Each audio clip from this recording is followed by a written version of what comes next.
can get the meeting started. Very good. Welcome, everyone. I'll call our meeting today to order and ask everyone to recite the Pledge of Allegiance. While standing? Stand and recite. I pledge allegiance to the flag of the United States of America and to the republic for which it stands, one nation under God, indivisible, with liberty and justice for all. Thank you. Roll call of members present, please. Yes, Vice Chair Brown. Here. Director Branning. Here. Dr. Josie. Here. And Chair Hubbard. Present. We have a quorum.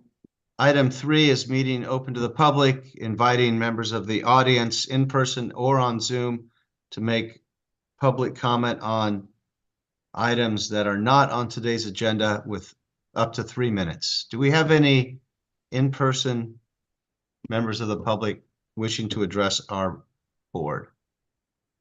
I don't see anybody in public here in person that wanted to address the board, and there's no attendees in the meeting. However, we did receive one public comment from an email from Evelyn G., a resident of Dublin, California.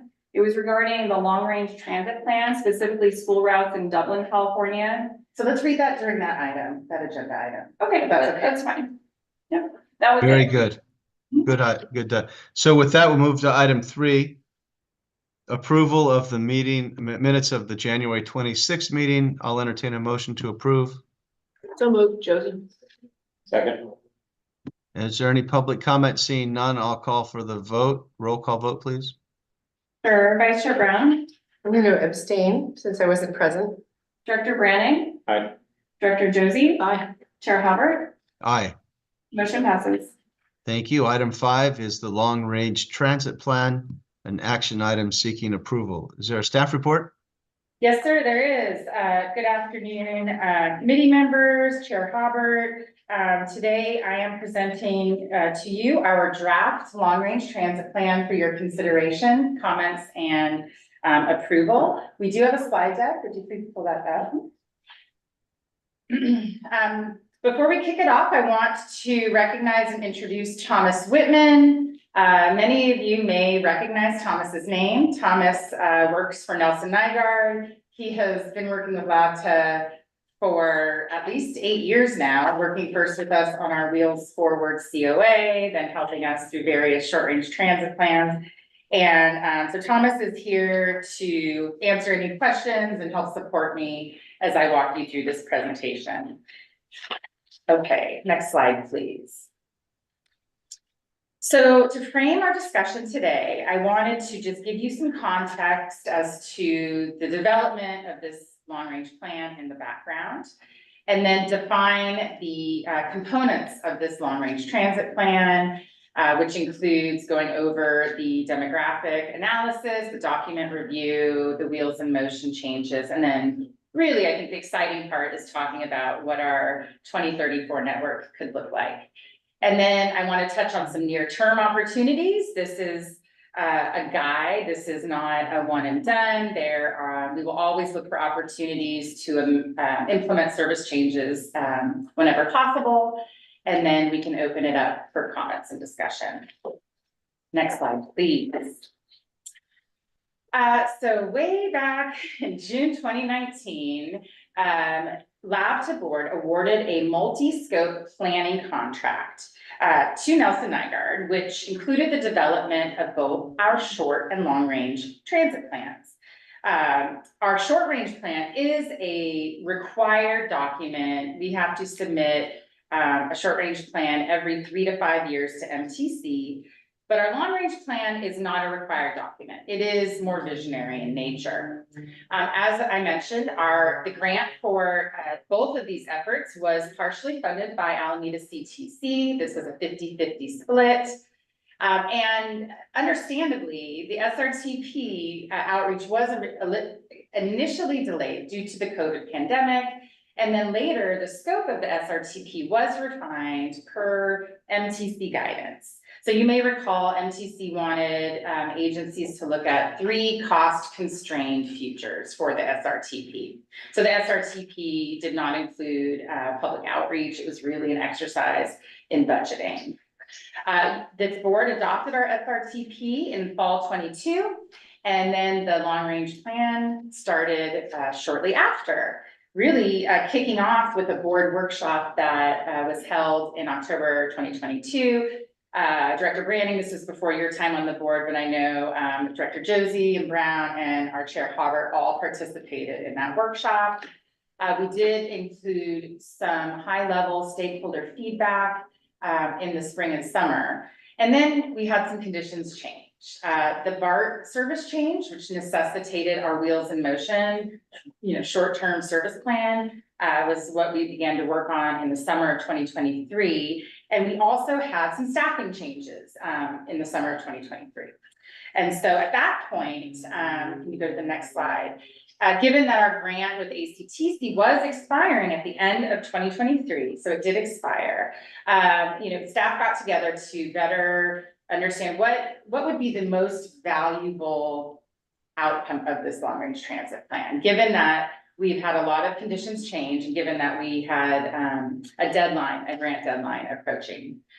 So as noted, our long-range plan is not a required planning document, but it does allow for us to synthesize several of our planning efforts into one document, including the short-range transit plan, the Wheels in Motion plan, and then the Tri-Valley Integrated Hub Study effort.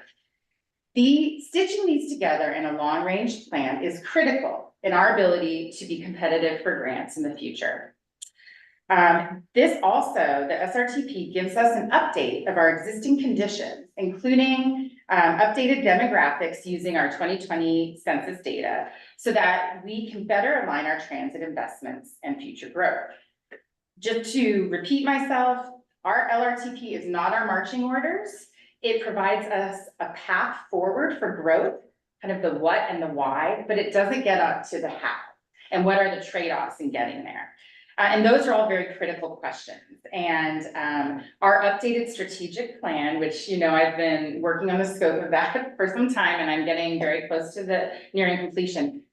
That will be our North Star, and that will incorporate our LAVTA long-range transit plan as a critical component of the strategic plan. But the long-range plan doesn't answer some of those priority questions. Okay, I can switch to the next slide. So a quick recap of your 2022 workshop, and I did today go back and watch a little bit of it. I couldn't commit to watching the whole thing, but I think it was a good foundation. There was some educational components to the presentation from the consultants. We talked about how the long-range plan can build on your short-range plan. Talked about the vision for the future. I think everyone participated in an exercise. What do you want the headline to be in 10 years, right? You might recall that. Jean, Director Josie, your comment was 15-minute service throughout in all neighborhoods. Carla, I think yours, Director Brown, was ridership. So I think that those were great feedback. So there was some polling done during the workshop. And our key takeaways were there was a nuanced discussion in all of the trade-offs that we have in transit. Frequency versus span versus coverage. And should we follow ridership? Should we chase ridership? There was some discussion about trade-offs for different riders, students, commuters, seniors. We also talked about traffic conditions and the pros and cons of serving elementary schools. So we did get some good feedback from the board at that workshop. So with that background, unless there are any questions, I can pause and take any questions on background. Okay. So I will move now into the exciting part of our presentation, which is our long-range plan. Next slide, please. So the first part of the plan looked at the current planning studies, current documents that have been approved in the last 5 years or so. So our consultant team looked at the Tri-Valley Hub integration study, looked at the most recent information from the Valley Link Rail project, looked at the 3 housing elements for each of our cities, and especially looking at locations of our planned affordable housing, which I think is very critical in the likelihood of transit ridership, which we'll go into in a few slides. And then looked at general plans, neighborhood-specific plans. In Livermore, there's an Imagine Livermore effort underway, and so our consultants looked at those different land use alternatives. And not surprising, connectivity in the Tri-Valley between residential and job centers remains essential. And feeding BART and our future Valley Link stations will be critical in providing quality connections to San Francisco and Oakland. While we're still seeing some depressed, return to office work, and we think over the next 10 years, we'll see that continue to go up. And so connecting to BART, connecting to Valley Link will be very. What about ACE? Oh, and ACE as well. Okay. I'm sorry, but did not call that one out. Next slide. So, and a lot has changed in the last 10 years. We know that just by looking outside around us. But I think it is important that this study include the updated 2020 census data and American Community Survey data. And there's 2 maps. So your packet has our full long-range plan. You have a lot of maps in there. I've selected a few maps just to show you today. Really focusing in on population-based demand, which is truly a blend of your population and employment density, and also looking at transit propensity index. How likely is it that a community will ride transit? And that can really be determined by a blend of 4 factors: low income, 0 vehicle households, demographic profile, and persons with disabilities. So next slide, please.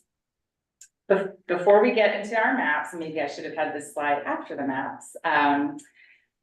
What we see is the transit demand is generally concentrated in our city's downtowns and along major arterials. That we see planned employment centers are not always conveniently located to high capacity transit, so frequent bus service is essential. However, with relatively low population densities out here, few areas do support that 15-minute frequency. But there are some areas that are without service that do have the future densities to support higher frequency service. So on the next slide, this is our population and employment density map. So the darker the color, the more residents and jobs per acre. So we see Hacienda lighting up. We see Stone Ridge lighting up. We see Dublin Boulevard lighting up. We see some areas in Southern Pleasanton lighting up near the A station, which I'm intrigued by that. And then some areas in sort of central Livermore appearing in that darker shade. The next slide, I would please. say that Lower Pleasanton is actually downtown. Okay, It's like okay, downtown, really all the way okay. through. There is an ACE station in that Okay. region, but that's what it looks like to me Okay. at least. So, I think the ACE label is throwing me off a little yeah, bit. I think so. Those are big labels. Okay. And then, so your transit propensity index, this is where you will likely see transit ridership. And data over, years and years of studying tells us that when you see higher percentages of low income, non-white, persons with disabilities, and 0 vehicle households, you see a higher percentage of transit ridership. And so, we don't see as many areas pop out with the dark maroon here, but there is some consistency, which that I think is a positive trend. So we see again the downtown Pleasanton, we see that same area of Livermore, and we see Dublin, particularly near the BART station, but also a little further to the east as lighting up with a higher propensity for transit ridership. So with that, I can move to our next slide. Before you, Sure. oh, I just have a question about demographics. I can ask later though. Nope, okay, Okay. it's the chair's. So if I may, Chair, I have a Yes, question. please. Thank you. So I completely understand identifying people with disabilities, people that are seniors, people that are low income. But one of the questions that I have for you, and maybe this is just what you need for grants, but I don't understand the people identified ethnically as non-white. I mean, I'll say in my community, people of all nationalities are in all income categories. It's not, and I know this is different in some communities where a non-white community or I think there's a better word that they use at ACTC, but that tend to be, but not guaranteed, to be of a particular income category or in need of transit.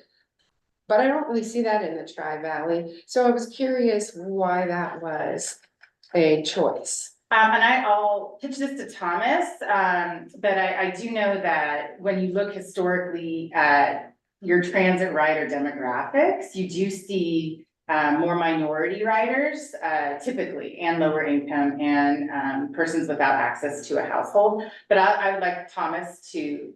Yeah, in our community, I know this is true for all the communities, we have 40 to 42% non-white, or actually Asian in the Asian category. And their average income is not low. So I'm just asking, I understand so many of these different categories because they are critical.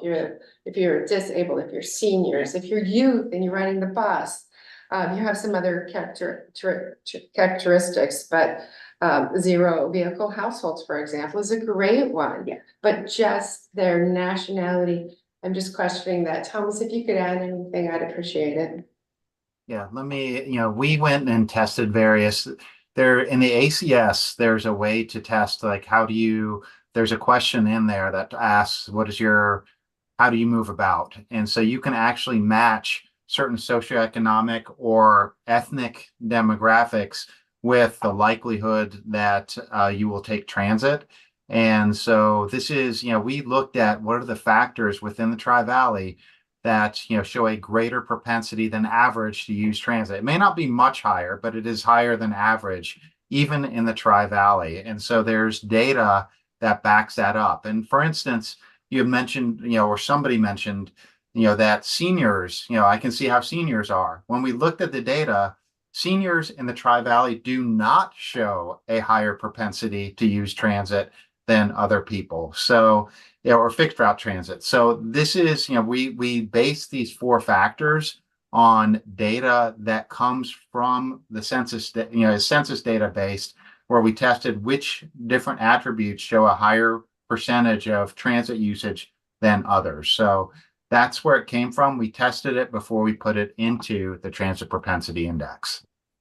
Okay, that's helpful. These seniors often are dial-a-ride. Exactly. In Pleasanton, we have our own shuttle system for Pleasanton rides. And so it would make sense that we'd have a lower senior fixed ridership.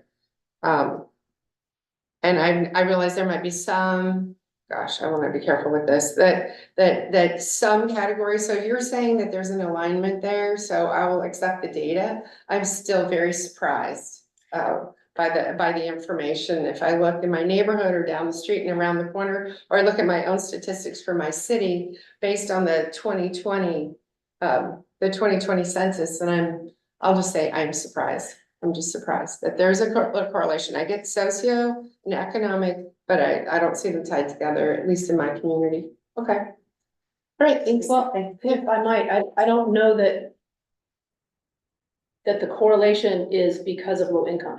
The correlation could be because people have come here from countries that have a robust bus system and they're used to taking public transit. And so they don't have a stigma about getting on a bus the way sometimes folks who grew up here think, oh, I won't take the bus, I'm just gonna jump in my car.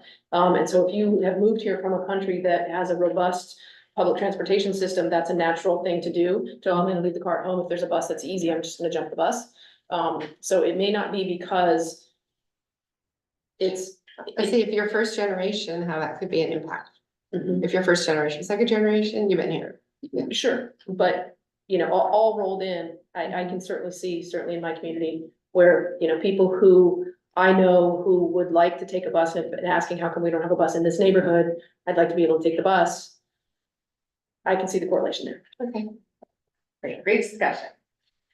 Similar discussion happened at Samtrans when we presented this transit because there was a lot of high income minorities. That doesn't always indicate. I think it's a blend of all of the factors on top of each other to see where are those concentrations of the various factors. So, but great discussion. And so another thing that our long range plan did was update our network because we have changed things since the long range plan kicked off. And so the long range plan does have a chapter just briefly touching on the changes we will be making here in less than a month, including reintroduction of service into communities that are currently without fixed route service, modifying our core schedules to align with BART, knowing that BART connectivity was essential, restoring service that has been suspended since the pandemic, and really excitingly expanding weekend service, which I really believe will be the key to growing ridership on our network. Next slide, please. So recommendations for this 2034 service plan have been built upon several components.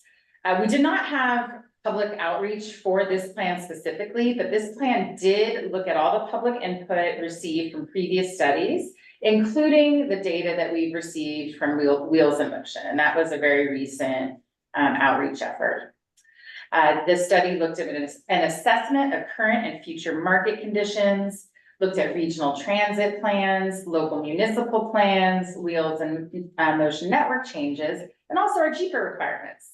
And I'm pleased to say that while this is a financially unconstrained service plan, the end result is that we find ourselves in alignment with the JIPA, which I think is important, is an important goal. As I noted, this is not a fiscally constrained or financially constrained effort. We will require additional funding to support future service levels, especially as we enhance frequency. I noted that we are in alignment with our JIPA. And just to note, we did not make any recommendations for school service, nor did we make any recommendations for paratransit service. Your paratransit service area is very generous. We offer paratransit pretty much throughout the Tri-Valley, not tied to a 3/4 mile from a route. And we typically offer it from the earliest starting point, from our earliest route to the latest endpoint, which is very, very generous. And so we did not want to make any recommendations with paratransit service. And school service changes. We know there's a big milestone here in the next few years with Emerald High, which will provide some much needed relief for our school focused resources and also provide an opportunity to potentially do more. So we did not make any recommendations for schools. Next slide, please. Okay, so in 2034, we are recommending that there be at least 3 on-demand microtransit zones, and I'll explain to you what those are in a few slides. We are recommending connecting fixed routes at the Isabel Valley Link Station, which will be right down the street here. We are proposing a new shuttle or circulator for the South Front Valley Link Station. This is sometimes called the Midtown area of Livermore. So you may see it called South Front / Midtown in the document in your packet. We will clean up. There are still some typos that we noticed, so we will clean those up. Your network in 2034 assumes that some of your 580 express service would be replaced by Valley Link. This is typically what happens when you do bus rail planning and when you have an expanded rail service. There are bus routes that tended to do that express service get reallocated, and then you basically feed people to the rail system. And it's a great opportunity to realign resources. Your network gets you 20-minute service 7 days a week on 2 rapid lines, which is a substantial improvement from today. And we have a new regional express service on I-680. Next slide, please. This is a small map, and I apologize for that. This is just to show you where the lines on the map are for the routes. We've got your zones, your on-demand zones in Livermore are in blue, and you have one large on-demand zone in Dublin in green. You can see in the Springtown area of Livermore, so on the eastern side of the map, or the right side of the map, you've got a Springtown connector that is will be operating, I think, during the peaks, connecting Springtown to the South Front Station. There's also a LLNL, Lawrence Livermore National Lab connector, going to and from that station. In green, you've got your 30R. I'll note that the 30R is assumed to be traveling along the Dublin Boulevard extension. So we would be looking forward to removing that route from 580 and keeping it, north of the 580 corridor, providing service between Livermore and Dublin. And I think those are all that I will point out right now. I have a quick question on the Sure. slide, if I might. The green, microtransit area it looks like it encompasses all of Dublin except perhaps Schaefer Ranch.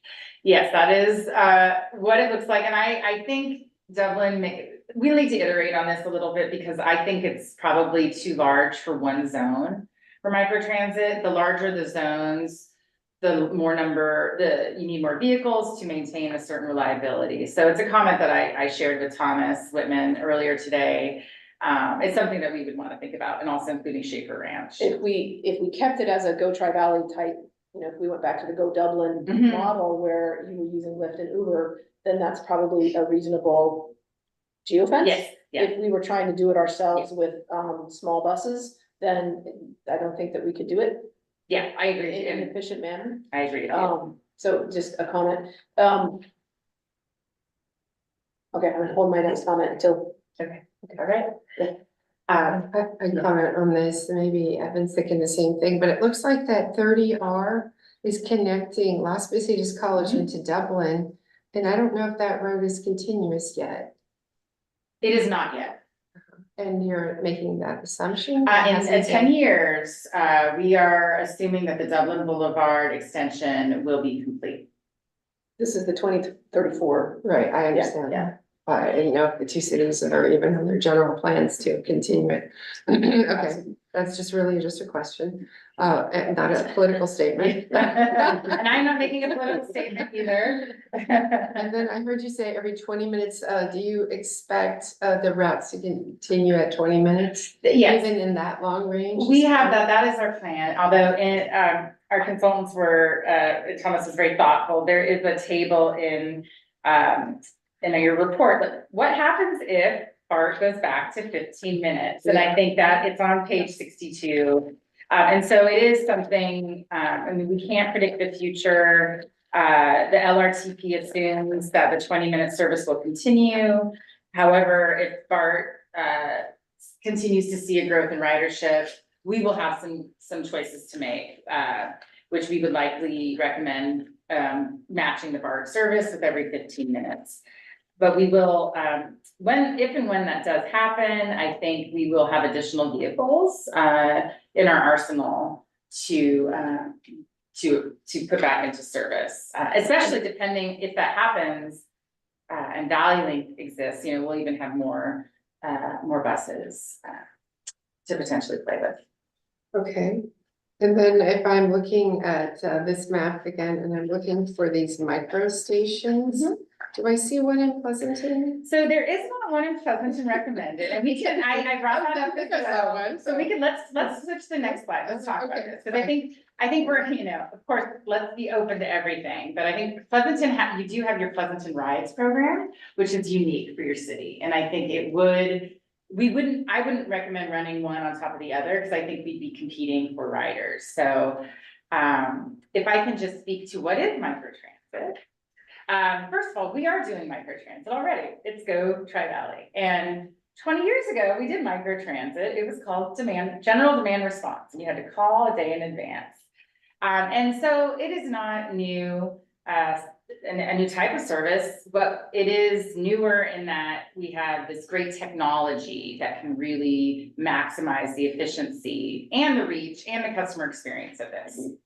So in my mind, in Christy Wagoner's mind, microtransit is operated with smaller vehicles, whether they are vans, sedans, or a mix of them. This is a curb-to-curb service, so it's not door-to-door like your paratransit. And oftentimes, a passenger will be asked to walk a short distance to a corner to pick up the service. So the passenger books in real time. they say, I want to go from here to here, they get in real time an ETA for their pickup. And then they can travel anywhere within that zone. It would be priced the same as your fixed route bus service. And the productivity it's not super strong, and it's not designed to be fixed route level ridership. What we're seeing typically is 2 to 4 passengers an hour. At Samtrans, when I had my microtransit pilot, we were hitting 6, but we replaced a bus route with microtransit. So you do see different ridership when you layer it on, but it is better than paratransit. Paratransit, you see about under 2 an hour. And I do think there's an opportunity to look at how microtransit can provide same-day paratransit in certain communities. I remain interested in that use case. We are recommending microtransit zones in Dublin and Livermore, but that isn't to say that Pleasanton doesn't warrant a zone. We're not trying to be inequitable here, but we recognize that Pleasanton has a Pleasanton Rides program that really does do a lot of what microtransit.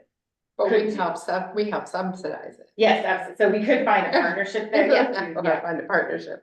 Yes. And I just will say this, could replace Go Tri-Valley. That would be a board decision at that time, but I would likely recommend, if we got to this place where we're offering coverage in a zone, it would be duplicative to continue to offer your Go Tri-Valley. This also leaves room for emerging mobility. This leaves room for your shared autonomous vehicles. In the event that technology can get us to where it needs to be, you can see applications of that in this type of service.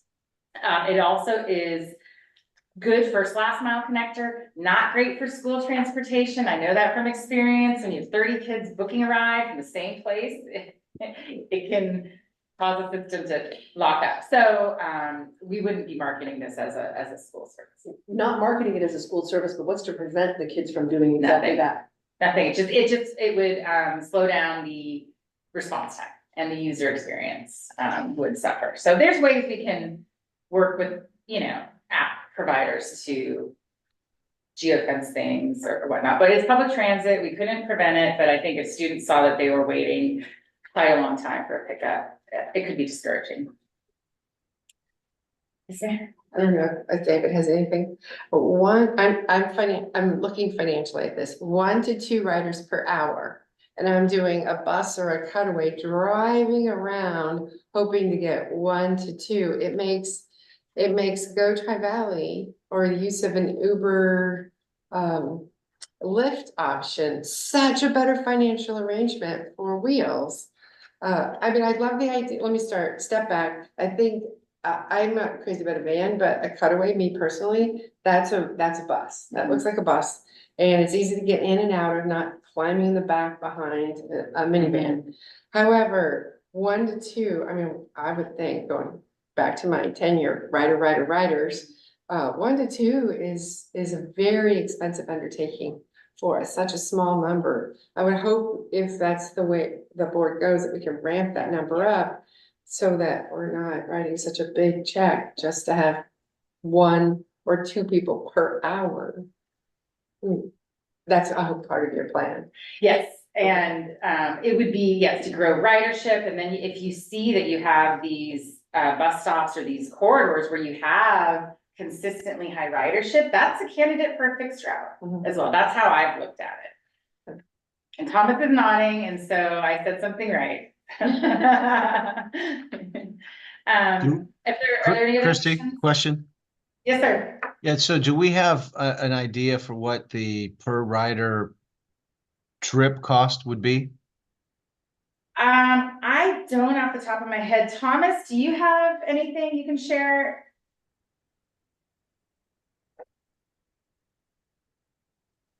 I think the estimate that we used for this was that it was somewhere around the range of $100 per hour for a vehicle. And so it'd be somewhere between, around 25 to $30 per ride, would be the typical range of what we're seeing. Obviously with higher ridership, that goes down.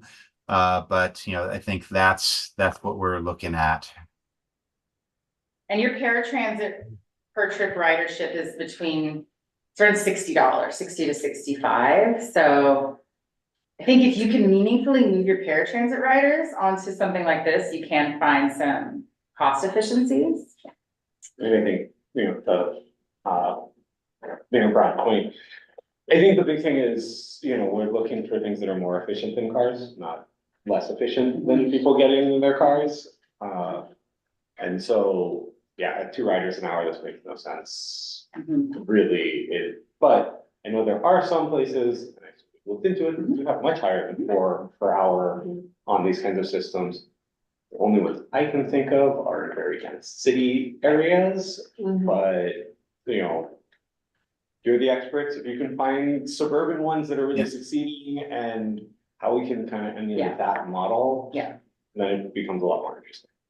To me, go ahead, Dave.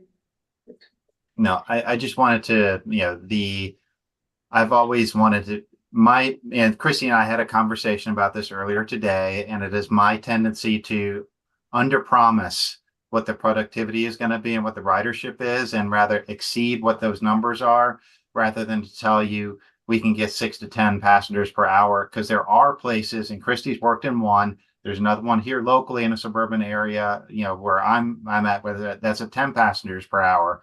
But I'd rather underpromise what that looks like and let the local market determine what that might be. Certainly, the zones that have been drawn show potential to carry this amount, and but it is, I always feel like it's better to under promise and over deliver rather than vice versa, so that the costs are actually lower than what we said they'd be.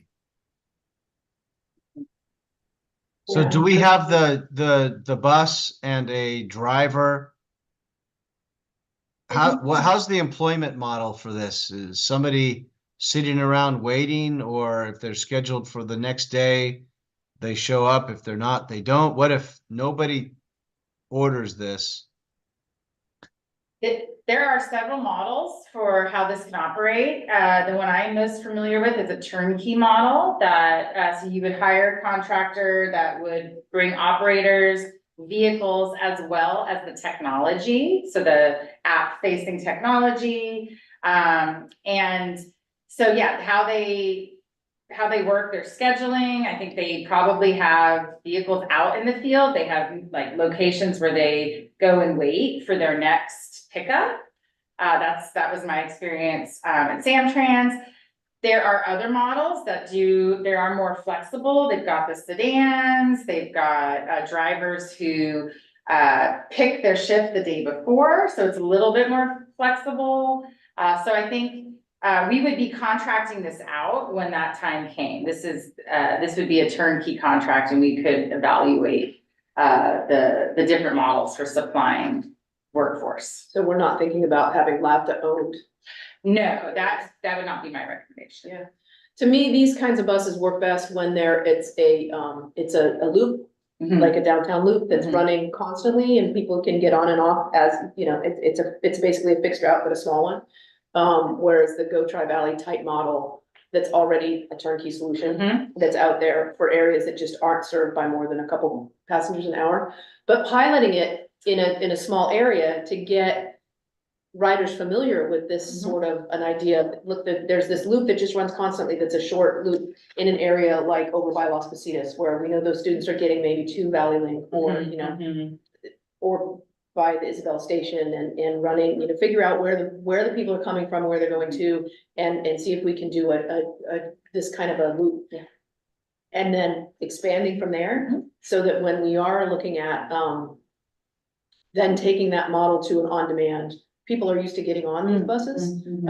We can say, hey, we've got the fixed route, but also we can get you to that fixed route.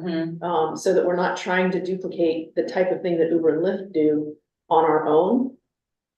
Unless the idea is to pare down paratransit by doing this. Like, what is it we're trying to do? Are we trying to get additional riders into our system? Or are we trying to get the riders that we already have in a more efficient manner? Like, what is our main goal in this kind of service? Yeah, and I think it's both, and I think it's to provide coverage in areas where a fixed route doesn't make sense. I think it gives us a bit more control than our Go Tri-Valley, which we still may want to keep, but, that might not financially be the best decision for us. I like the idea. I definitely think a pilot would be absolutely appropriate. One other idea could be to work with the Downtown Business Association or chambers to make the pilot service fare free and see if that can create some ridership. I mean, I've talked before about Dash in LA, or Yeah, I think it was yeah. a quarter or something, Yeah. like 50 cents, I So forget. cheap, yeah. Super cheap, Yeah. and it, went downtown and went to some other hotspots, and it Yeah. was, Right, and exactly what you're saying, it came every 15 right, minutes, and right. And it I'm was familiar almost with free. ones in Arizona that it's the same thing. There's several different loops Yeah. that they just run constantly and it's free. You hop on, hop off. You Yeah. can't work it. And they're not, packed to the gills, but they're popular and then people are on them. But you gotta start up soon. Yeah, there's some over in Walnut Creek in the shopping areas. Right.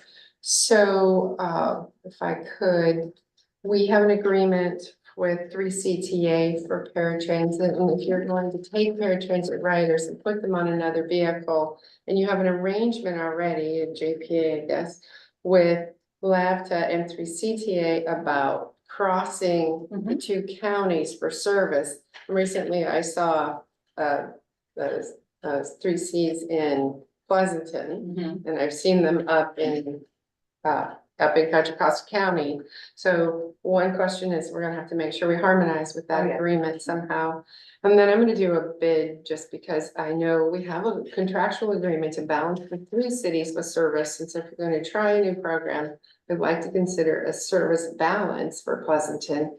You have no fixed route that runs along Foothill, and there are many houses that run along Foothill, and they would feed up to the Stone Ridge Dublin Mall BART stop.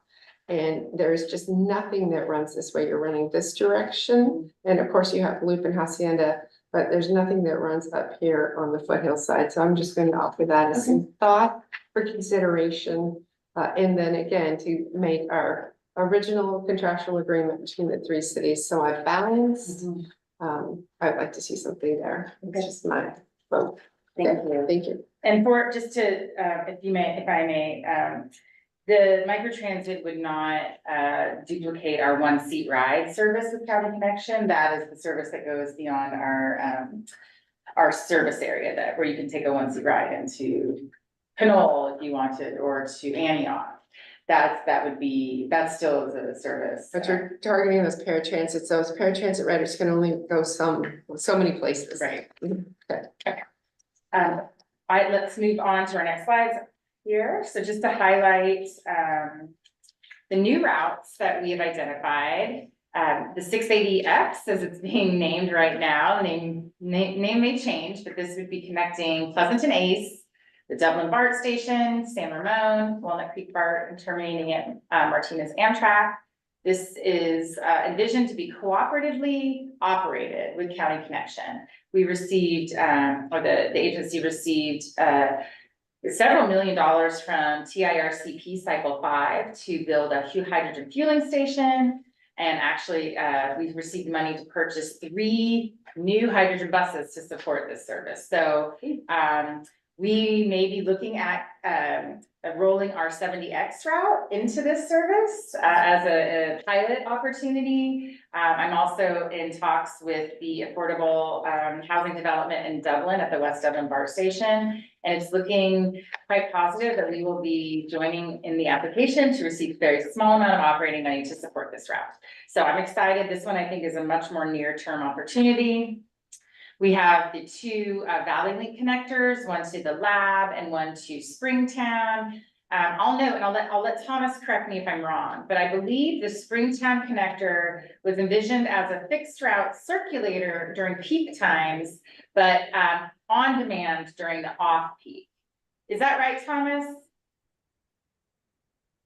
Or did I get that totally wrong? Yes, that is exactly right. We felt like that the ridership might be high enough, during the peak times that it would be too much for one on-demand vehicle to accommodate. And so it would, ensure that, folks and residents in particular could access Valley Link from a job, to get to BART more effectively than they can right now. And, ensure that there's capacity for the on-demand service to distribute people from Valley Link to the jobs that are south of the Southfront Station. All right, thank you. Next slide, please. We would be looking to improve our new Route 4 to 20-minute peak service, as well as adding service on Sundays. So currently, the route will only be operating Monday through Saturday. 10R would be improved to every 20 minutes on Sundays. Route 14, this is our pretty productive route that doesn't get a lot of attention. This route goes between Pleasanton and Livermore via Jack London and the outlets. We would be looking to deviate this route to Isabel Valley Link Station and improving the service to match what we're seeing, with the BART connection. So every 20 minutes in the peak, 40 minutes off peak. So that one, I think, if we can advance one of these sooner than later, I think the 14 is in need of some extra resources. And our 30R would be deviated to the Isabel Valley Link Station.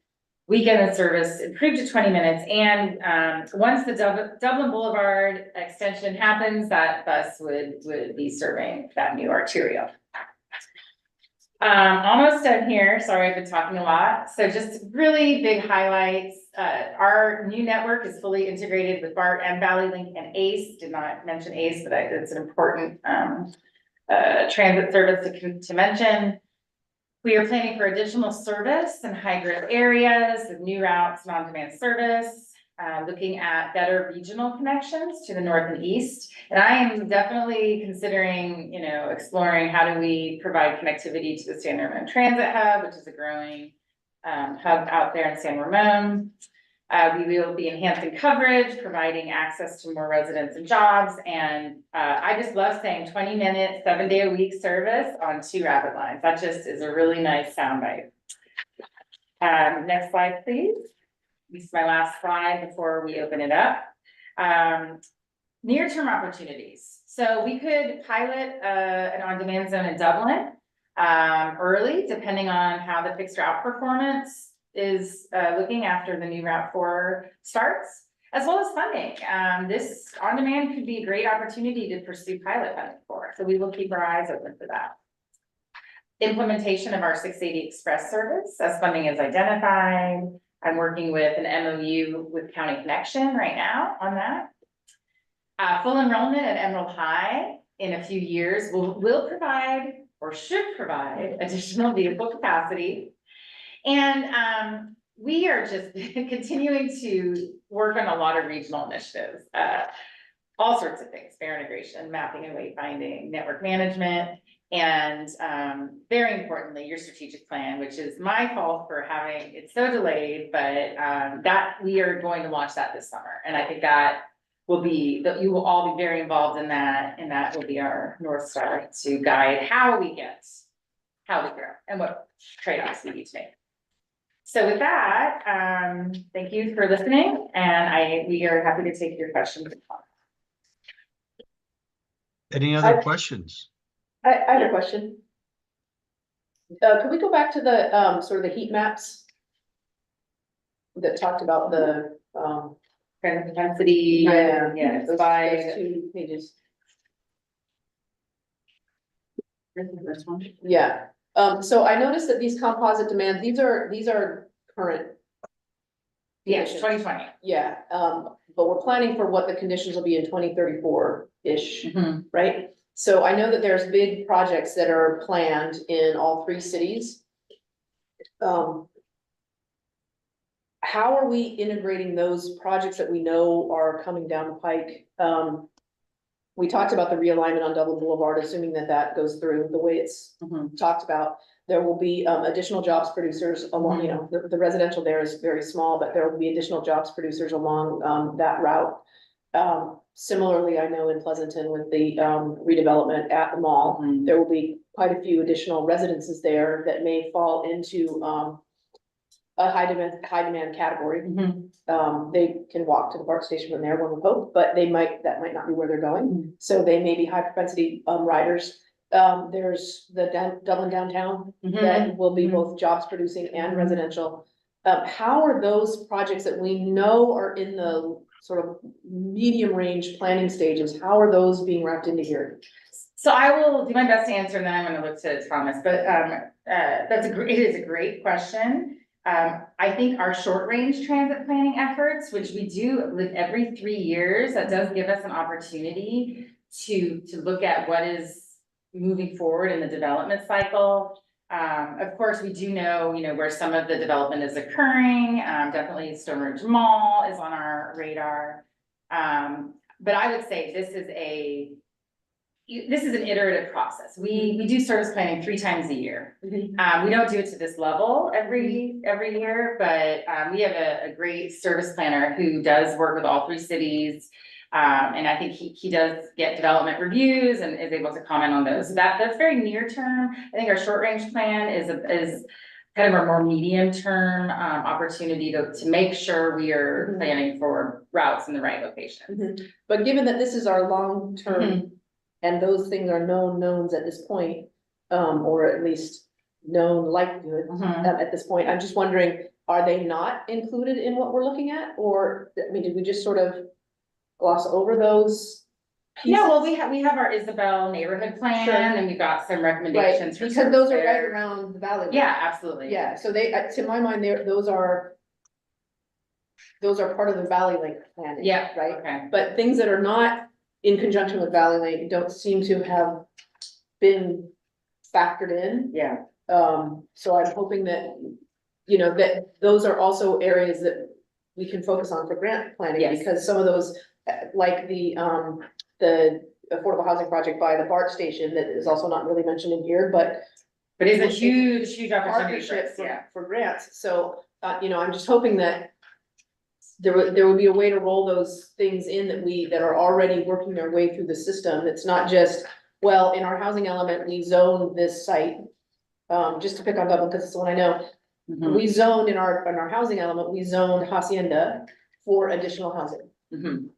We don't have any kind of an application for that. We don't have any kind of a specific plan for that. It is in our housing element. It is zoned for additional housing.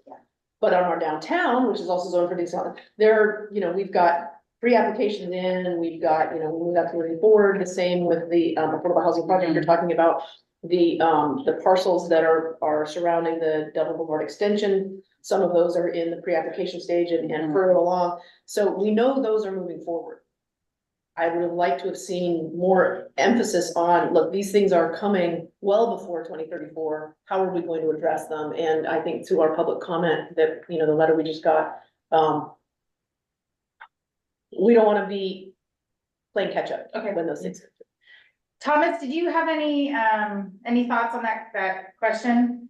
Yeah, and there are, certainly some of the, the look at where the big nodes of growth would be happening, whether it was some of the new affordable housing that is anticipated close to some of the BART stations. Certainly Stone Ridge Mall was on there, but even some of the neighborhoods that are, I want to say, under development right now. And it's in Dublin along Horizon Parkway, for instance, there's a master plan development keeps on moving just a little bit further, further west toward Doherty Road.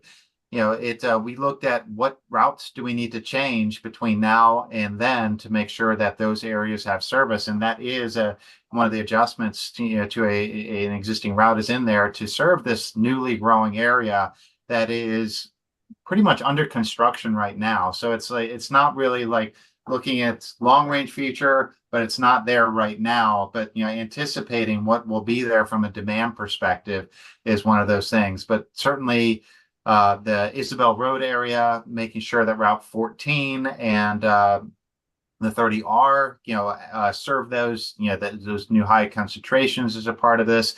The new services around South Front are a part of that.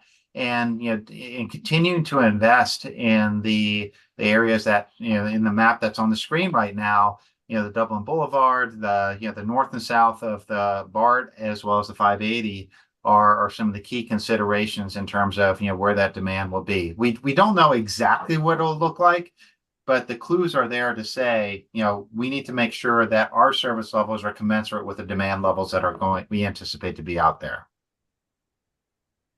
Okay, thank you. Yeah, okay. So I have just a couple quick things. First, I want to compliment Mr. Whitman on the work. I thought your demographic work laid out beautifully. I really liked it. I read a lot of demographics in this job apparently, and I thought you did an awesome job. So I just wanted to say that. On the 680X, if whatever it will be, I hope that you can get that done. My wife no longer commutes to Martinez, but I don't know if you've looked at what it takes. She had to drive because public transit is almost impossible for a working day commute to Martinez. It's several hours currently, and lots of miles covered. So getting that done would be huge for, there are no north-south connections basically currently. Other than that, just small things that I think from the presentation, I was gonna ask them about the long-range transit plan, but this might be stuff that's being folded into the strategic plan, so but I think they're important. One is route efficiency. Getting someone from Livermore to BART quickly is important for getting them onto the bus as well. I'm saying Livermore because we're the farthest to get to the station, but the amount of time a person's on a bus can be discouraging. I know most of the people I know, when they take BART, they will drive to BART and then drop their car off there, versus taking 10R or 30R. So something to, look at, especially wherever we can, improving that. If it means a third line at some point in the future, looking at what that would be. Splitting possibly 30R into two separate lines would be kind of the natural thing to do, I suppose. The other thing is, in this plan, I didn't see very much as far as scenarios changing. Yeah. This assumes things are very stable from where we are, what we think will happen, and what the future will hold. I like the ideas of microtransit. I would actually like to see Go Tri-Valley go away. I think that it's a great program. I think it's really neat, but I think it's, taking away from what our core charter is, and it's definitely not more efficient than driving to have someone else drive you versus you driving yourself. You're going on your own. So the idea of some form of microtransit or limiting Go Tri-Valley, it's not great. But there wasn't really anything in this plan of what if ridership is going up dramatically or going down dramatically? How are we going to adjust and react to that? And, from your presentation, I assume that is something we can address in the strategic plan. I would like to see more of it in here. If Isabel gets delayed, or, I'm using Livermore examples, that's what I know, but say Isabel gets delayed dramatically or Valley adds on another 15 years instead of, in the next 10 years. It changes a lot of this, and we don't really have there was no what ifs. That's a good comment, thank you.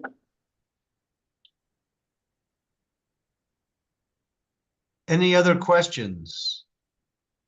If I could just a comment, I'm just going to try to say it slightly differently is I support cutaways. I think they look like a bus and they look like a fixed route. And that's what I've seen hop on, hop off are the smaller, shorter, but they still look like a bus, not a van. I think a van, people are uncomfortable, especially COVID and so forth, a little bit more space. You can have good air turnover, which we need for health and safety reasons.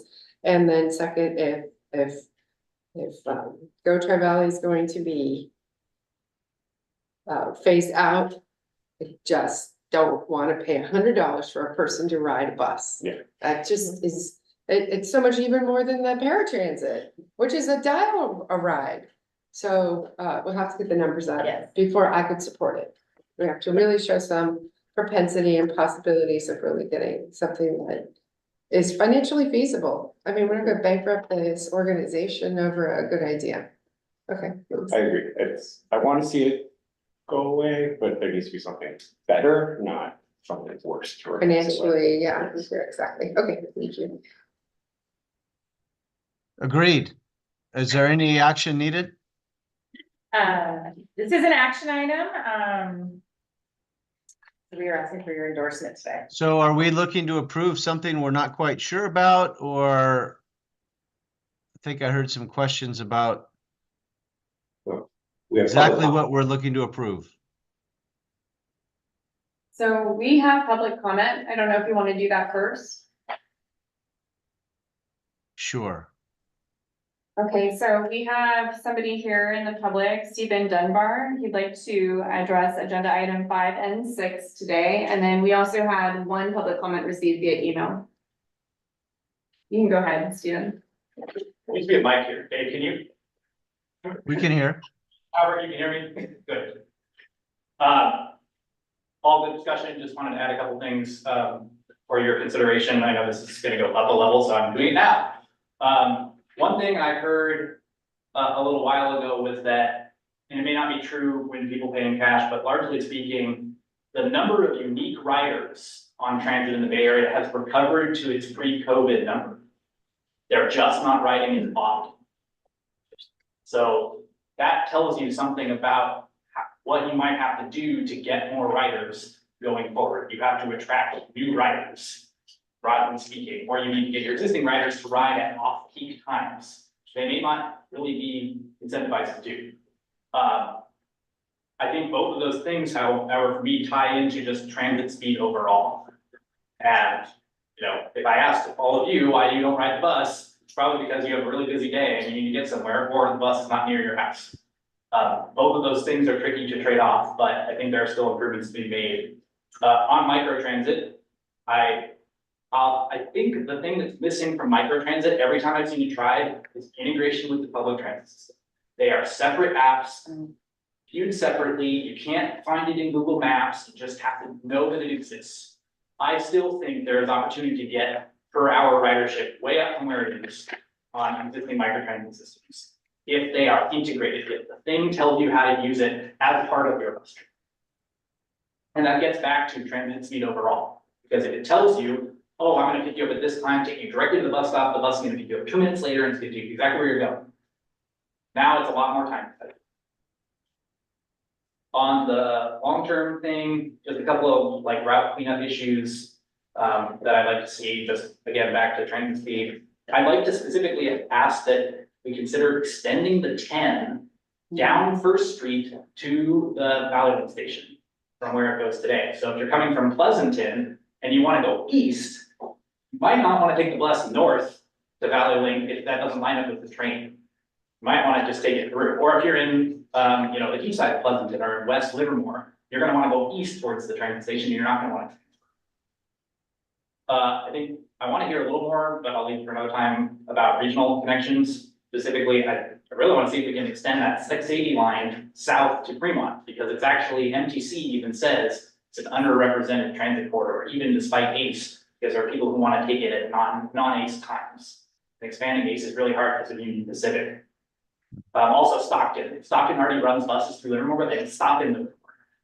So you have to go back to Dublin to go to Stockton, which is tricky. I want to see a little more about the Dublin Mobility Hub.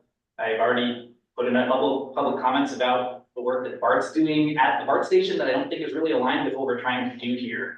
And I think that money could go a lot better into the Mobility Hub and connections with the 680 Express and so on.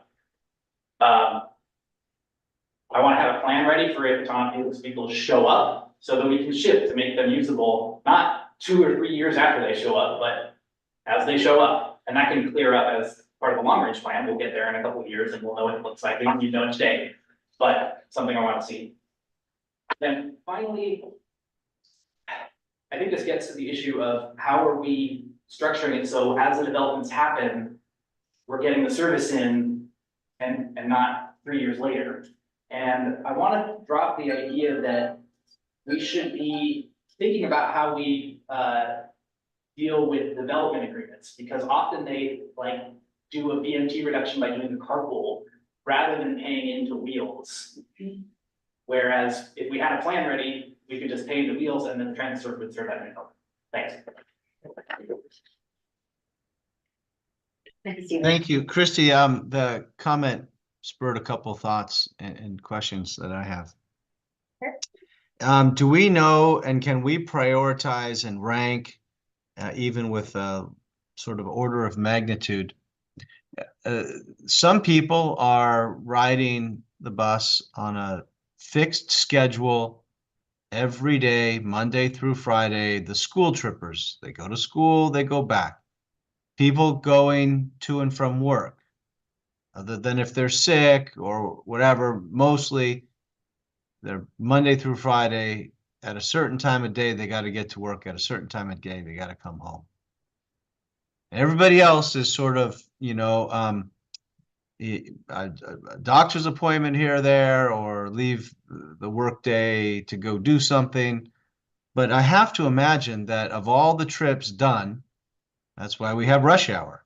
That's people getting to work, people coming home from work. And do we know enough about, I mean, the BART parking lots have a lot of cars in them. If they're coming from the valley, San Joaquin Valley, or far away to get to our BART parking lot, then maybe our local bus isn't going to help them. But every Dublin resident that takes the BART every day, I don't know how many there are, of the people that park at BART, how many live in Dublin, live in Pleasanton, live in Livermore? The local people that park at BART ought to be candidates for maybe taking the bus to BART. And so can we understand that better? Well, talk to the Clipper card people that charge the Clipper cards, because they'll tell you if the people live in Dublin or Livermore or Pleasanton, maybe, or do a survey or somehow find out, because that's just one. It seems to me that if you're going to work on the BART and you live locally, maybe take the bus to BART, maybe. Then again, you're only having to go 8 or 10 or 5 or 15 miles. I don't know. Is it worth it for you to wait for the bus to take me home or get me there? I don't know, but it seems to me that might be one thing to look at versus the random people taking a bus in the middle of the day to run an errand or whatnot. Weekends, I think, might be different. So then if you're going to work or back or school or back, besides going to the BART, how many people, to Stephen Dunbar's point, how many are going to work all the way down into Fremont and where more jobs are, or going all the way down into Silicon Valley where all the jobs are, and just can't go at the time that ACE wants them to go. And can we supplement with longer range out of our area like we do with Walnut Creek? I don't know if it's more how many people from Walnut Creek and the Tri-Valley, that route versus the Tri-Valley and Silicon Valley. I don't know. It seems to me we have Google buses and whatever other large buses that are also going down that way. But is there an unmet need for that? Because that's truly going to take people off the freeway and things like that. I know it's not really in LAVTA's necessarily in our purview, so to speak. We're local, but is there a way to crack the code with, like we did with Walnut Creek, and see if there are unmet needs of people? We know the freeways are packed, so is there an unmet need there? So I don't know. It seems to me that that's a different exercise than maximizing our local public streets. But again, with the amount of riders we have, with the amount of people that live and work in the Tri-Valley, there's not many. Maximizing the local routes, I to the point of getting more people on it seems to me that if we concentrate on where they're always going, and to me, that's to and from BART, to and from work. So anyway, I know we do this every 10 years and it's great that we do, but I can, until we have more, I don't know. I'll stop there. If I may, I have some comments. I thought those were really Yeah. good points. Actually taking notes. So BART does a survey every few years of asking its riders how they got to the station, which is so valuable in transit planning. I don't think they've done it since the pandemic, but I'm gonna look. Because I think that is, it's very helpful to see where people are coming from or how they're getting there. For weekend service, I think part of the reason we are emphasizing increased weekend service is your weekend service, your ridership's already at 100% pre-pandemic. That is typical for what transit agencies saw across the country. Your riders who typically don't have a choice in in their modes of transport tends to use the bus for all trip purposes, and that's why you do see more stronger off-peak and weekend ridership, which is no different here. We have our peaks with our student riders, but the peaking of our former BART commuters has sort of has lessened. Fremont, 680 Express lanes, that is an opportunity. We have not studied it. Years ago, we received funding through TIRSIP, I think cycle 2 or 3, to look at the Tri-Valley hub at the Dublin BART station and looking at an opportunity to fill a state rail gap, which is really why that 680 service was recommended. But with the 680 express lanes going to be complete here southbound, I do think there's an opportunity, and I would welcome a study. I wrote how many people going to Martinez, and I don't know why I wrote that down. So I forgot my train of thought. But I think, we got a lot of comments here today. So I think if I could propose maybe 2 paths forward, we could make some notes in the document to highlight some of the concerns, in particular, what is our process for the near term? Shovels are already in the ground, lines need to be on a map process. That may, as we get into that level of planning, become a major service change depending on what the route changes are. So that would come to the board for approval, but maybe it's worth mentioning.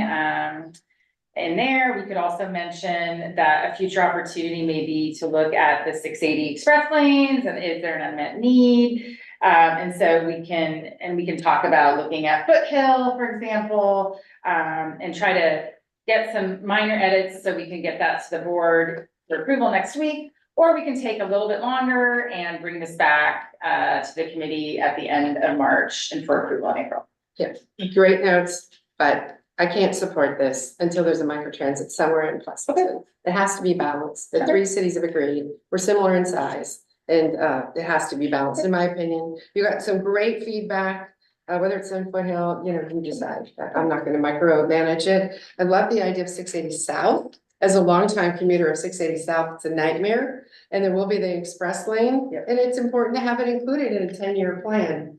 So I'd like to see this come back. With all these feedback that you received today, which is really important feedback. It's just my vote. I can't support it until all these things are documented and truly evaluated as a part of the process. Look, it's a 10-year plan. Should we rush it? Is there a time sensitivity to this, Christy? No, the grant expired at the end of 2023, so we are just, we're just covering the cost at this point, but it shouldn't be a significant cost to make these edits and bring this back to the committee in a few weeks. Unless, Thomas, you disagree with me, please do speak now. I don't disagree with you. Okay. Thank you.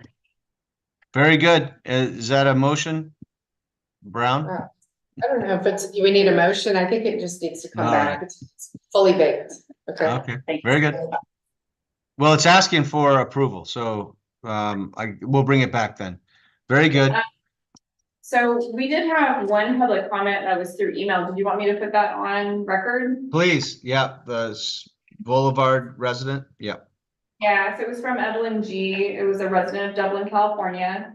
I'll just kind of read through this. It says, The comment would be applicable to routes that service the middle schools and the high schools in Dublin, California, Wheels Bus Routes 501, 502, 504, and 2, as well as any applicable new routes. These buses should serve as students in the new boulevard communities. She kind of explained which those communities are. This community was established in the last few years. The current routes running to and from the schools only stop on the corners of Hacienda and Dublin, or Arnold and Dublin, or Doherty and Dublin, or does not approach the area at all. This is not sufficient for the needs of the communities. She's asking the committee to consider the following school route service changes for Dublin, California, extending the school routes that run on Central Parkway beyond Hacienda Drive and Arnold Road to turn on Sterling Street and make stops along the way, adding stops on Dublin Boulevard between Arnold Road and Doherty Road, as well as exploring routes that traverse along Horizon Parkway. The changes will also help to set up the Wheels bus routes to service the future Boulevard TK8 school, Shamrock Hills. She understands that school routes are likely to change for fall 2024 with the opening of the new Emerald High School at the 3600 Central Parkway location. She'd like Projects and Service Committee to take these into consideration when planning for the new school route service changes in Dublin. And she thanked everybody. Very good. Christy, does that sound like you have that information? Yeah, I was listening and I'll read the, Yeah. If I might comment on that? Chair Sure. Howard? Yeah. Do we, I have first a question, do we, serve the middle school, portion of Cotton Creek School? Do we stop at Cotton Creek, I have which to is check. also a TK8? Is that on, let me check, I don't wanna misspeak, I can't remember where it is. Okay, it's southeast Dublin.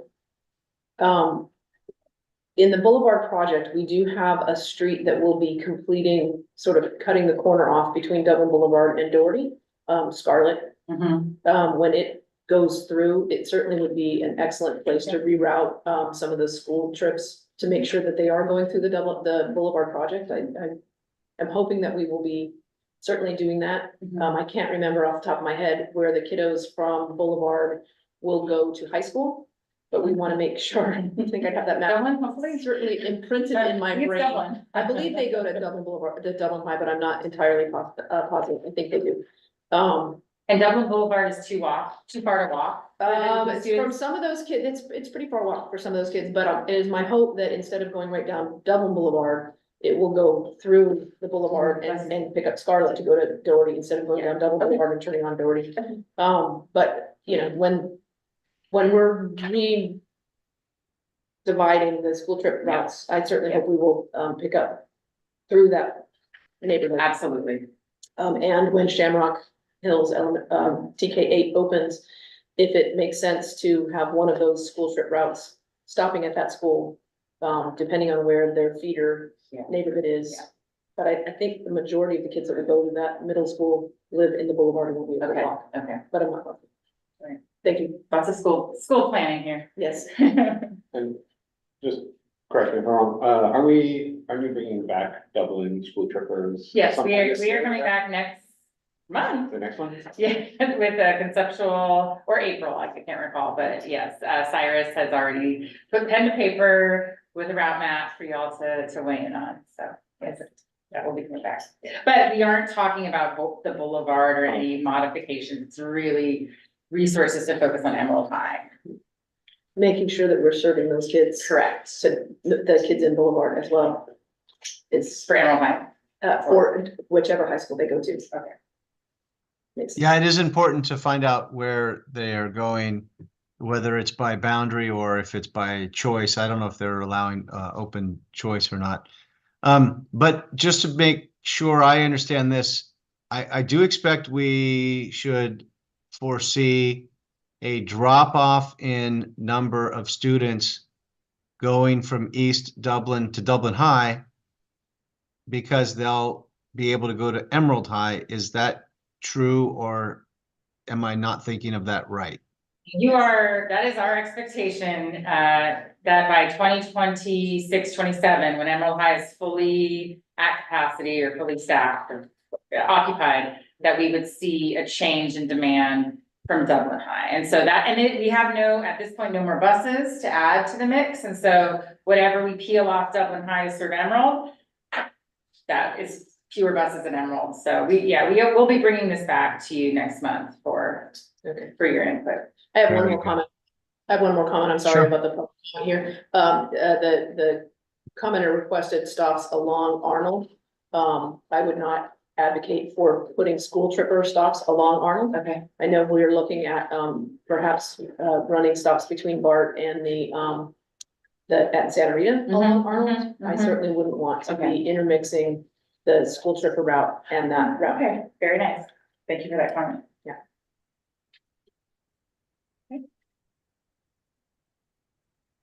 All right, so then let's move to item 6. Great, thank you so much. This is an information item, and I'm going to ask David Mark to come to the podium and give you a presentation on our preliminary Wheels in Motion marketing plan. Good evening, everyone. I'm here to present a marketing preview for Wheels in Motion. Wheels in Motion being our network realignment and public service enhancements that go into place on March 23rd. So from a marketing perspective, it's point out that when you look at my agenda, marketing starts with the goal and moves backwards. It doesn't start with step by step sequentially. So the goal is to meet our objective, then we find the channels to build that.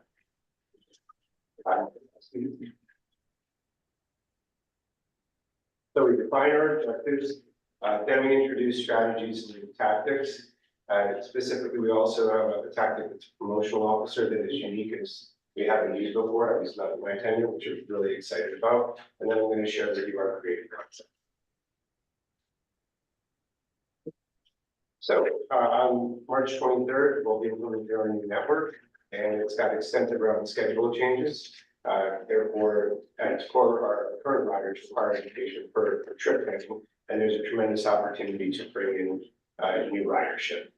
So the 3 objectives that I set for this campaign are to educate our current riders about upcoming service changes and network expansions, ensuring those that are transit dependent continue to make it to work and better time.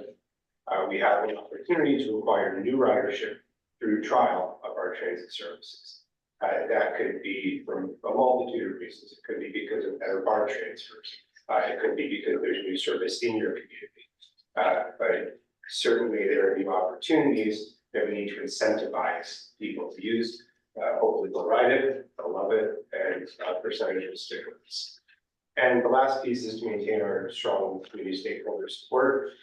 We realize that not every resident is a rider of Wheels, but their support is extremely important, and that we meet their community standards. It's equally important to us. So first strategy is advertising. So in advertising, we're using both traditional and digital channels. Traditional media includes newspaper, radio, and associated digital properties. In this case, to be more specific, this is the Pleasanton Weekly. This is the Livermore, the Independent News. Livermore has the Lion. That's the digital piece of the same company. And the State Times zoned locally points by value. We also have various digital banners.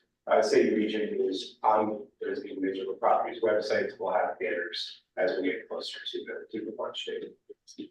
I will have extensive social media, including boosted posts and banner advertising.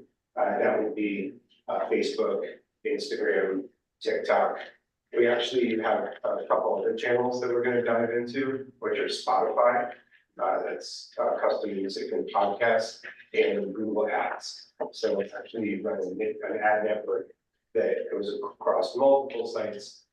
It's the eyes that follow you around the internet. If you've shown any interest in transit, we'd like a place on your page. The big one is the transit app network preview. So we already subsidize transit app for anyone who downloads it and registers within the Tri-Valley. That's within a geofence. Transit has a unique feature where it can load two GTFS tables. That's essentially two schedules and show you them side by side. And so you'll tell the transit app where you are going now or where you'd like to go, and it will show you how you get there currently and how you get there after the 23rd. Tremendous first chance for people to download transit app because there's a call to action to increase that base for us, which gives them more access to our services. New riders will be able to see things that are not currently there. Most importantly, though, trip planning again for those who need to get to work or to other buckets. We'll use our buses to their max. We'll do some exterior vinyl and bus display parts inside. Probably mostly pointing a CTA towards our website to learn more. Our phone system will have updates as well as transfer messaging. Our website will have another update of the same Wheels in Motion page that has been used throughout the surveys and the feedback. Of course, all of our schedules and timetables will be updated with all new printed material available on the buses and at the transit center. Our shelter maps will slowly roll out. The most notable ones will be the large ones in the rapid shelters. Those are pretty big, 25 by 25. We'll no longer be showing timetables, we'll just show frequencies, and those will be updated to include all of our new routes and stops. And last but not least, you'll see we're going to go into community relations shortly, and we're going to produce flyers and posters for our community partners. Slide. All right, strategy and tactic, a promotional office offer. Sometimes marketing trends incentive. So we're going to run free rides for 2 weeks after the new network launches. There is nothing that motivates people like free. That is pretty standard. Open up checking account, get a free toaster. Until I believe 2 weeks out is the 6th of April, everything will be free. Call to action for that will be included in our radio buys. Very traditional, we're also including KIQ and most of our digital media. Does this include our school routes? When we spoke about it, we just said network wide. Network wide, so we would be offering free rides on our school routes again. Okay, next slide. So community outreach, incredibly important, something I want to dive more into this year, and an excellent way to touch our many different demographics. So starting out, our big launch piece is the St. Patrick's Day Parade and Festival. We'll participate in the parade in Dublin and Manhattan for 2 days. We'll have all kinds of tchotchkes, and we'll be there to educate people on meal services themselves and to show them the new possibilities. Especially in Dublin, you've got the board that'll be coming online, which a lot of the attendees might take advantage of. We will send ambassadors to Barton Transit Center around the weekend of launch. So Thursday, 21st to 23rd when we launch, and Monday to catch those Monday morning commuters. And we'll be there to answer any questions and have new collateral on those routes. Once things have settled down, we'd like to get outreach to our local corporate and college partners. The remainder of the list is Los Pasillos, Livermore, Hacienda, and going through specific places, specific opportunities for community centers and schools on the 2 new routes. We'll also be issuing a press release, and of course, we distribute everything to 511 so that they can fix their job today.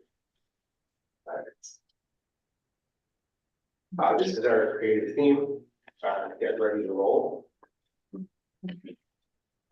I say this, shoot.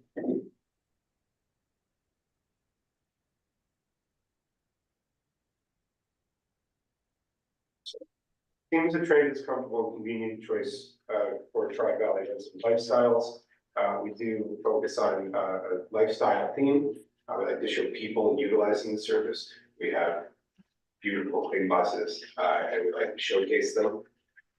So our key messaging goes back to those objectives, supporting those. It's seamless smart meter connectivity with improved transfers, new and restored routes, providing transit access in work communities, and expanded weekend service hours that allow easy leisure trips. And the focus is on our current riders, our riders in area of new service, weekend riders. In addition, the commuters, we might be assessing, tribal residents, we're assessing the option for a hybrid or return to work, return to office. We'd like to make sure that as that continues to happen, that we're on the table for it. And choice riders who conduct weekend leisure activities, a little bit different from transit weekend riders. This is people who like to go into the downtown areas and dine, like to head out to community activities, maybe hike. We're looking at the Livermore Downtown Festival as a perfect example where the new number 18 goes right up to the transit center and it's an easy walk down to First Street. So as those festivals happen, they tend to be Saturday, Sunday, and we want to partner and sponsor them in order to promote that membership. And that concludes my presentation. Any questions or comments or discussions? Just a question, when it comes to time for the fair, and it's a little outside maybe of the window, but you talked about festivals and so forth. We have a Veterans Day parade that happens in Pleasanton, the fair that happens at Alameda County Fairgrounds. I just wonder if you're looking at marketing and advertising for those events. I think that's something we've traditionally done, but I think it's an annual initiative. We haven't done the Veterans Parade, as far as I know. All 3 cities participate and the county in the Veterans Parade, but the fair has been, it's like an annual approval. Seems to come to the board each year. Would you like to do this again this year? Just free rides from BART to the fairgrounds. So I just want to put it on the radar. So, but I love the idea of really getting the word out. Let it roll. Sounds like a cool concept. Thank you. Well, I'm sure that you will all be hearing it on the radio, and July media soon. And I think that if any board member has ideas for community events that they'd like me to put on the calendar, please just reach out. Be happy to have them and be great to volunteer for us to go out and address these things. So thank you. There's stuff happening at the fairgrounds all the time. I mean, I don't want to be the only speaker, but you know, whether it's there's pasta festivals, there's a quilting, there's just like stuff. Yeah, there's stuff happening at the fairgrounds all the time. And not that I want to get free rides there, I just want to align, hey, you want to get here? Even you went out and you stayed a little too long and maybe shouldn't be driving home, take the bus. I mean, right, like you said, come to downtown, but sometimes maybe you should be riding the bus from down there. Right. Anyway, those are my feedback. I have a question, if it's okay, for the St. Patrick's Day parade, we're gonna be in the parade, right? Will's Yes. gonna be in the parade? Yeah. I'm assuming we're taking the Magic Cruiser Yeah. down Yeah. the parade. Do we have, are we just taking the bus through, or do we have walkers going along with the bus? I think we were just thinking the bus, but we will have a booth there for 2 days, so if walkers would be helpful, I know that some folks walk with their float. And then they hand out. And they hand out stuff, yes. So, that might be a way, the parade audience is different from the festival audience. The parade audience is almost exclusively Dublin residents. Okay. And if we have something to hand out that highlights the Route 4 Okay. or any of the other, things that you really want to highlight to Dublin residents, if you can have a few folks that walk alongside the bus that have little tchotchkes to hand out, you know, that say wheels and also highlight the Route 4. That might be a great way to promote the new service within Dublin. Absolutely. I wanted to touch up on something Chair Howard kind of brought up in the last item, and kind of off with this. So LARPD has some magic technology. You'd have to reach out to them for more info, but basically they've used it for their events where they can see from cell phone data wherever it's coming from. And so using that with BART, we might be able to see, are there certain zip codes or certain areas? And social media with targeted advertising, I think tying them together, trying to get people who are going to BART, we can start targeting the neighborhoods the cell phone technology they used was pretty cool. I think it's broken down only by zip code, but maybe it's even more granular than that. What we needed it for was only zip code. Mhm. But yeah, so then you could really target, pay for 2 weeks Yeah, for free, take the bus to BART. If you love it, look, it lines up perfectly now. Mm, Voila, you don't have to waste your time, waiting around. I think piggybacking with that tech and some targeted ads might help a lot for getting back some of that BART ridership that is parking unnecessarily.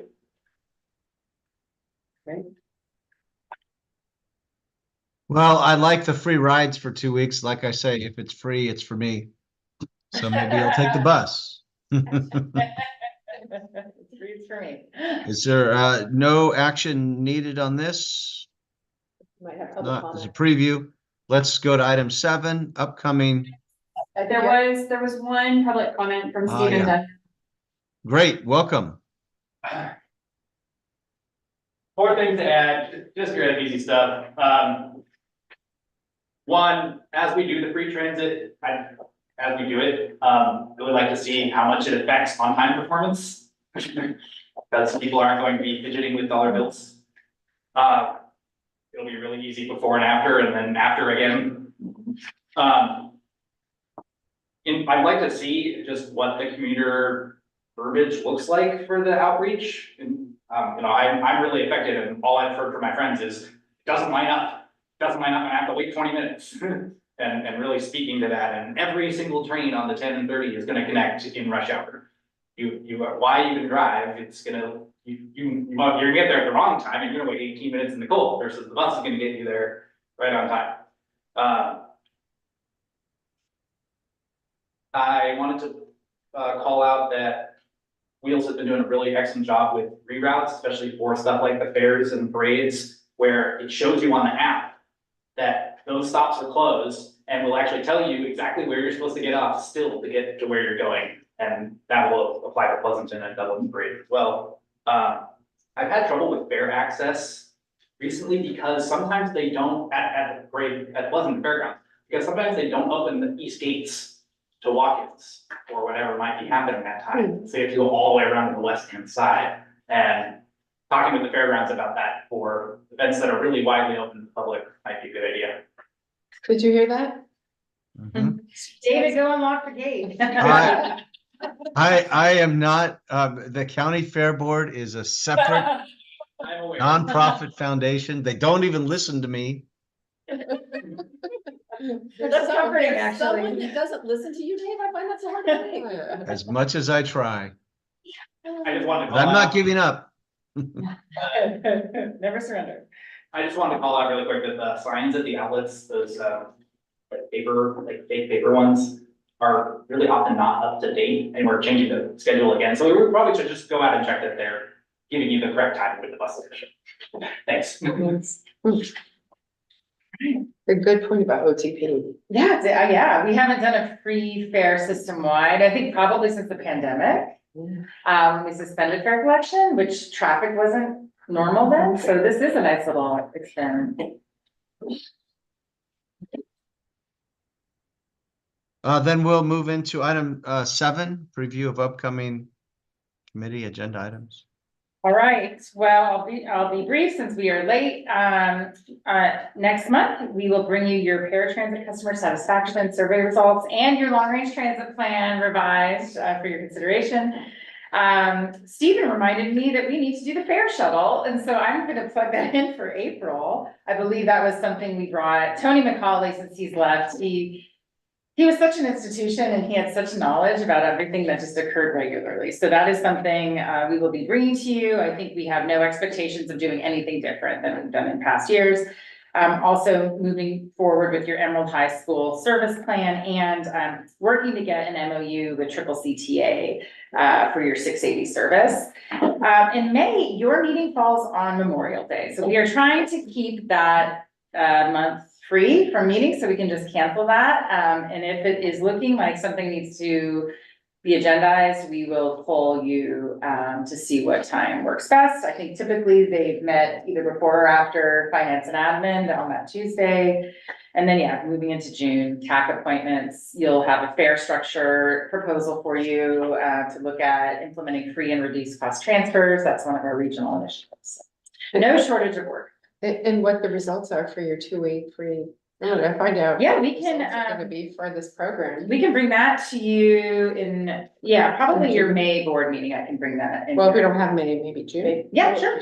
Yeah, depending on how much detail we want. I can do a high level blurb in our executive director's report and also more data.